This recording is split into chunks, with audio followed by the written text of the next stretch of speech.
நேற்று ஒரு plum cake வாங்கினோம். அது வந்து பார்த்தீங்கன்னா 180 ரூபாய் சொல்லிட்டாங்க. வீட்டில் வந்து பார்த்துட்டு இந்த கேக்கு 180 ரூபாயா, இல்லை உங்கள் பில்லு ஏதோ தப்பாக போட்டாங்க, ரேட்டு தப்பாக போட்டாங்கன்னு சொல்லிட்டு புலம்பிகிட்டே இருந்தா. சரின்னு சொல்லிட்டு நானும் விட்டுட்டேன். அடியை கரெக்டாக தான் போட்டிருப்பாங்க அப்படின்னு. இல்லை 1 கிலோ 180 ரூபா தான் இருக்கும், இவங்க இதுக்கு வந்து 180 ரூபா போட்டிருக்காங்கன்னு சொல்லிட்டு இருந்தா. சரி விடுறேன்னு சொன்னால் இன்னைக்கு அந்த ப்ளம் கேக்கோட ரேட்டு என்னன்னு கேட்கறதுக்காகவே அந்த கடைக்கு போய் இவ்வளவு வாங்கிட்டு வந்திருக்கா. 2 முட்டை பப்ஸ், இது கேக்கு, கூல் ட்ரிங்க்ஸ். இல்ல இது வந்து எவ்வளவு மிஞ்சி போனா 100 ரூபாய்க்கு தான் வாங்கினேன். 112 ரூபாய். அதான் அதோட ரேட்டு 180 ரூபாயா அப்படின்னு அதை கேட்கறதுக்காக அந்த கடைக்கு போயிட்டு இன்னொரு 100 ரூபாய்க்கு வாங்கிட்டு வந்திருக்கான்னா இவ எப்பேற்பட்ட ஆளா இருப்பா. இல்ல நான் என்ன சொல்றேன்னா அதோட அளவு வந்து குட்டியோண்டு கேக்கு வந்து 180. அதுதான் எனக்கு கொஞ்சம் ஷாக்கிங்கா இருந்துச்சு.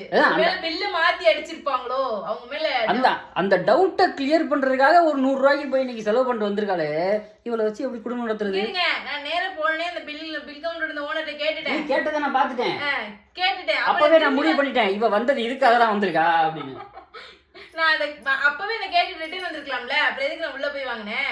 வந்ததே வந்துட்டேன், உனக்கு டெம்ப்ட் இருக்க முடியாது. இந்த மட்டும் உனக்கு பிடிச்சதான் வாங்கிட்டு வந்திருக்கேன், எனக்கு பிடிச்சதுல என்ன வாங்கிட்டு வந்திருக்கேன்? நான் உங்களுக்கு கேட்டேன் இது வாங்க, நீங்க எதுவும் வேணாம்னு சொன்னீங்க. உன்னாலதான் வாங்கினேன்னு தலையில கட்டுவேன், அதனால நான் வேணானே சொல்லிட்டேன். இப்படிப்பட்ட பொண்ணை வச்சுட்டு எப்படி குடும்பம் நடத்துறது? என் வீட்டுல மட்டும்தான் அப்படியா, இல்ல உங்க வீட்டுல இப்படிதானா? வாய்ப்பில்லை ராஜா.